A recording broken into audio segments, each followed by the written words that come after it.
Assalomu alaykum, hurmatli televizor ko'rguvchilar. Yaxshimsizlar? Dunyo Uyg'ur qurultiyi Tor televiziyasining kunlik xabarlar programmasiga hammanglar xush kelibsizlar. Men riyosatchi Iftixor Abdurashid. Bugun dushanba. Hurmatli ko'rmanlar, tövəndə diqqətinizlər kunlik xabarlar programmamızın təfsilatını biləsiniz.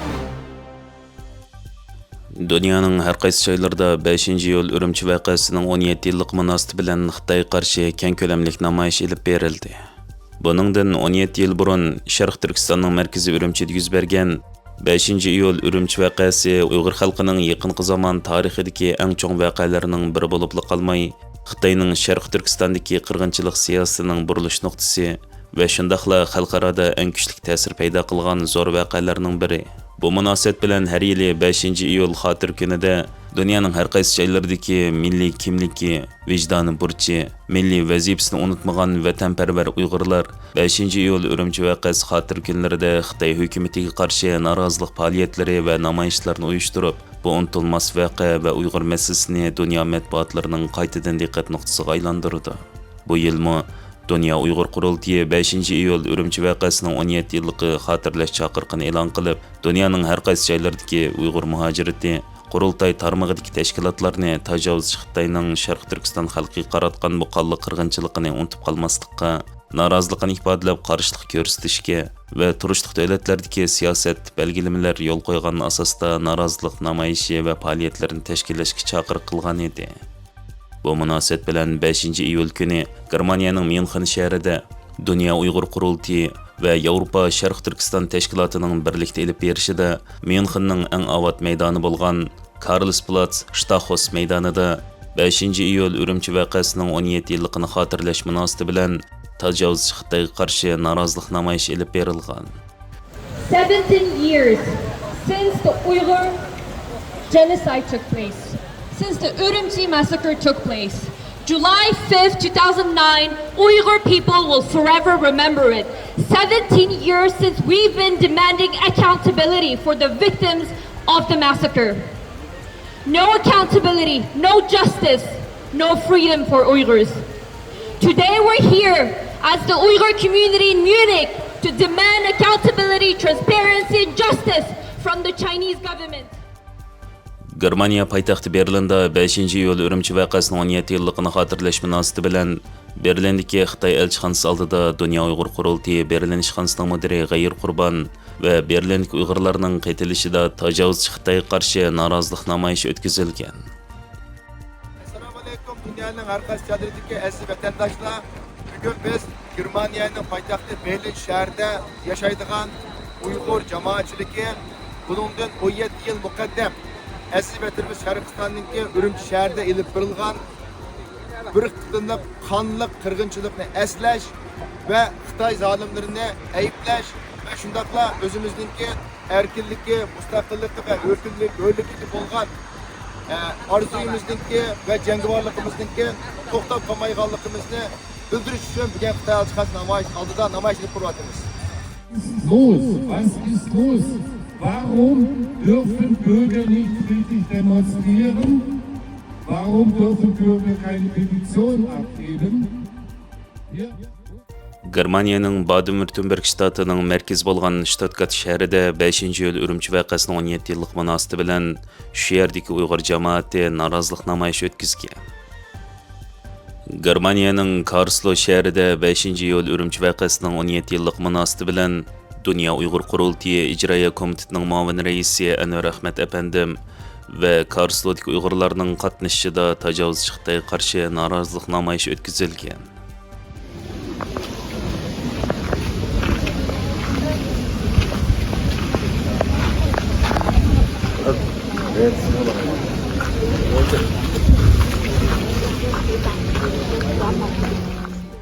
Atalmış Milletler İttifaqlığı kanununu ilgili sürüş deydiğen sepsetini oturup koydu.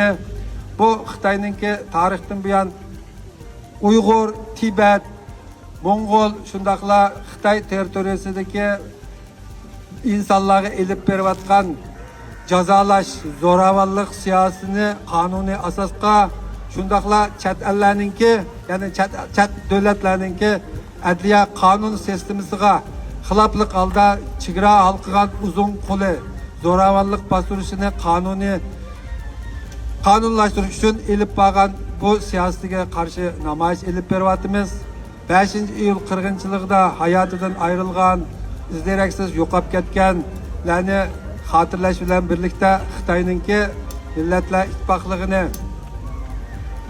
kuchaytirishni ilgari surish qonuniga qarshi elib borgan namoyishimiz ko'pchilikning hamkorligi bilan nayt yaxshi o'tdi. Ko'pchilikka alayda rahmat aytaman.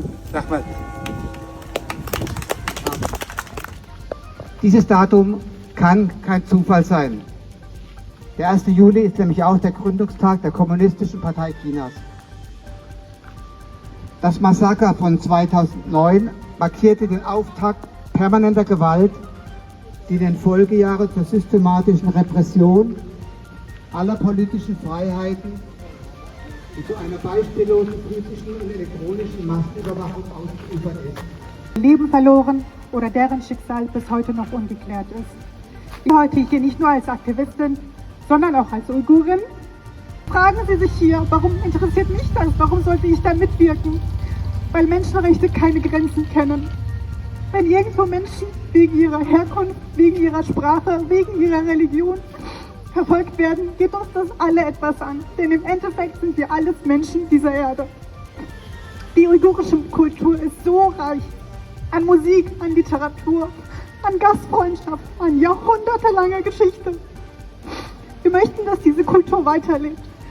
Ja. Vielen Dank, dass Sie diesen Moment mit uns teilen. Belgiyada 5 iyul Ürümçi vaqasining 17 yilligini xotirlash va Uyg'ur irqiy qirg'inchiligining hilimi ham davomlashayotganligini anglatish uchun Belgiya Uyg'ur jamiyati tarafidan Bryussel shahar markazida namoyish va rasm ko'rgazmasi elib berilgan.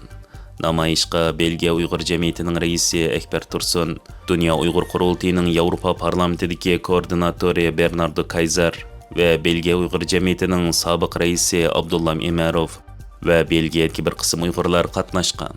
Namoyishda yerlik xalq ommasi va sayohatchilarga inglizcha, fransuzcha, Nederlandcha va ruscha Uyg'urlarning umumiy vaziyati tanishtirilgan. Gollandiyada Dunyo Uyg'ur qurultiyining taftishi va qahramon lager shoidi Qalbinur Sidiq, qurultayning taftishi Baxtiyor Nosir va Dunyo Uyg'ur qurultiyining Gollandiya vakillarining qaytilishida 5 iyul Ürümçi vaqasining 17 yilligini xotirlash munosabati bilan tajovuzchi Xitoyga qarshi birlashma namoyish elib berilgan. Angliyada Britaniya Uyg'ur jamiyati va Uyg'ur irqiy qirg'inchiligini to'xtatish tashkilotining tashkillashida Londondagi Xitoy bosh elchixonasi oldida 5 iyul Ürümçi vaqasining 17 yilligini xotirlash munosabati bilan namoyish elib berilgan. Türkiye'de bo'lsa ko'plagan Sharq Turkiston tashkilotlari va yerlik tashkilotlarning hamkorligida Xitoyning Istanbuldagi konsulxonasi oldida tajovuzchi Xitoyga qarshi norozilik namoyishi va axborot e'lon qilish yig'ilishi o'tkazilgan. Qozog'istonda 5 iyul Ürümçi vaqasining 17 yilligi munosabati bilan qurultayning Qozog'iston vakillari va Qozog'iston Uyg'urlari Olmaota shahrida jam bo'lib, 5 iyulda shahid bo'lgan qarindoshlarimizning ro'yiga atab Qur'on tilovat qilish bilan birga 5 iyul vaqasining xotirlashning ahamiyati va navbatdagi Uyg'ur davosining amaliy ahvoli haqida suhbat elib bordi. 8 ayning 21 kuni eser o'z-o'zini taqilishga boshladi. Mana shu bu professor mana mushma diqqat topdi. Shunda qurultay nima qilish kerak deb Uyg'urlar uni o'ylab, buni o'ylab butkul dunyodagi mushta ta'sirli kishilar yerga chiqsa, mushta qilsa qanday bo'ladi? U qarshi pul. Shunda pul masalasi chiqdi. Ming afsus, Qozog'istonda qanday qo'lon qildi desam, qo'shonlik ber, voy kagin, bu qaraymiz, yurimiz. Mushta har qachon mushta davlatlarni berib turadi. Ham yo'qdir normal. Qirg'izistonda 5 iyul munosabati bilan Qirg'izistonning Bishkek va Jalolobod shaharlarida qurultayning Qirg'iziston vakillari va Qirg'izistondagi Uyg'urlar bir yerga jam bo'lib, 5 iyulda shahid ketgan qarindoshlarimizning ro'yiga atab Qur'on tilovat qilish bilan birga 5 iyul Ürümçi vaqasini xotirlashning ahamiyati va navbatdagi Uyg'ur davosining amaliy ahvoli haqida suhbatlar elib borgan. Namoyish qildi. 5-6 ming Aşı 5-6 ming namoyish qilish uchun 30-40 ming dollar ketdi. Yurib keldi. 7-8 avtobusda Jigel Gapali, Eşet İkinci mandok yok. Eksik 40 gün eşe namaşkın yok, yağmur yok. Keşli kayıt yok. Yani kişiye basma. Özümüzün iktisatı var mı? Mongolardaki başa gerektirir. Eşe namaşkını, eşe de kalbinlikte. Bizdeki Uygur'un namaş. Yaponiyada Yaponiya Uyg'ur jamiyatining tashkillashida Yaponiya poytaxti Tokioda tajovuzchi Xitoyga qarshi norozilik namoyishi o'tkazilgan. 私たちは日本人は加害者に加担しているということを皆さん、日本の皆さん、どうか知ってください。そして安い中国製品がウイグル人の強制労働で作られている可能性があることを知ってください。これは私たちの問題です。中国人観光客の皆さんもお願いします。中国国内で政府に反対をしたらあなたたちも処罰対象ですが、これが明文化されたんですよ。ネットで書いてもどこかで会話しても作られたら一発アウトですよ。どうかこの悪法が4月1日に施行されることを知ってください。フリーウェイカーAmerikada Amerika poytaxti Washington va Bostonda 5-iyul voqeasi munosabati bilan norozilik namoyishlari o'tkazilgan.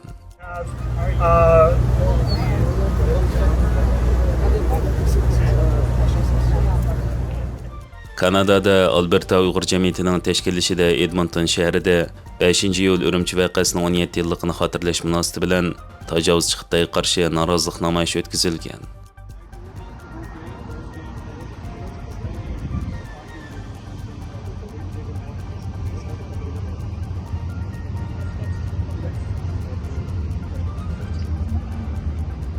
Salam qarindoshlar, Alberta Uyg'ur jamiyatining o'rnashtirishidan bugun biz Kangari qarindoshlardan birga Xitoyning elchixonasi oldida namoyish qilib o'tiribmiz.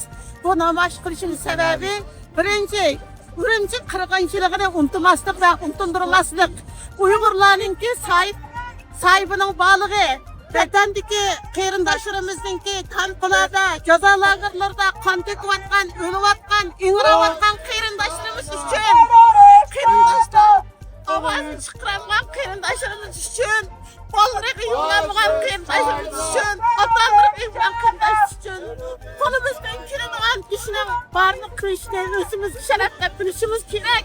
Bugun biz yerda turib, namoyish qilish orqali shu vijdonimizni yeniltimiz. Vijdonimizni azobini azaytimiz. Bizningki Uyg'urlarning qarindoshlarimizningki igichaq emasligini biz nafaqat bir umr bir kimim qilimiz qog'ishgan Xitoy bilan atoq kurash qilganimizni bildirish, Xitoyga bosh egmaydiganini bildirish uchun bugun biz turibmiz qarindoshlar. Hammaga rahmat. Ramil Abdumit xonimning yurak so'zlari. No justice, no peace. No justice, no peace. Shame, shame, China, shame. Shame, China, shame. Terrorist China. Terrorist China. Fascist China. Fascist China. We're here today in front of the Chinese Council, remembering the victims and honoring our Uyghur martyrs from July 5th, 2009 Urumqi massacre that the Chinese Communist Party unlawfully and brutally reacted to Uyghur protesters in the streets of Urumqi. As we're peacefully protesting with no interference to the Chinese Council, an unidentified individual came up and brought these 3 sheets of paper to the security guards here, essentially insinuating that Uyghurs are terrorists. The only terroristic thing to do is to pass an ethnic unity law. They have letters for us, we have a letter for them as well. We have a press release stating that we will remember and honor the victims of July 5th, and we call to an end to this ethnic unity law, this ethnic cleansing law. Uyghurs, Tibetans, Hong Kongers, and other Turkic peoples will not forget the genocide, the atrocities that the Chinese Communist Party has committed. This ethnic unity law is not something that will be forgiven or accepted in any capacity. As Uyghurs, as Tibetans, as Hong Kongers, we deserve our own identity. We deserve our own people and our own countries. That's why we're here representing our unique Uyghur identity, to remind the CCP that they can't erase us. Let's drop this off.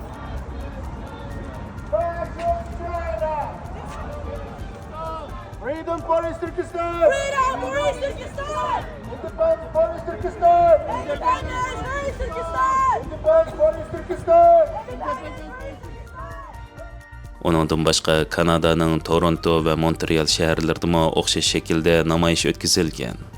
Avstraliyada Avstraliya Uyg'ur jamiyatining tashkillashida Avstraliyaning Sidney shahrida tajovuzchi Xitoyga qarshi norozilik namoyishi o'tkazilgan. Good morning, everyone. Thank you for standing with us today.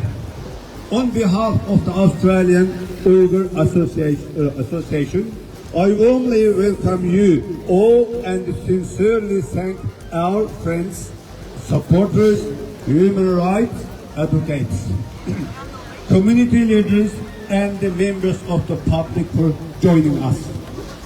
We remember the innocent Uyghur men, women, and the young people whose lives were taken during the July the 5th, 2009 Urumqi. Uyghur language, Mongolian language, or Tibetan language. Only the Chinese language.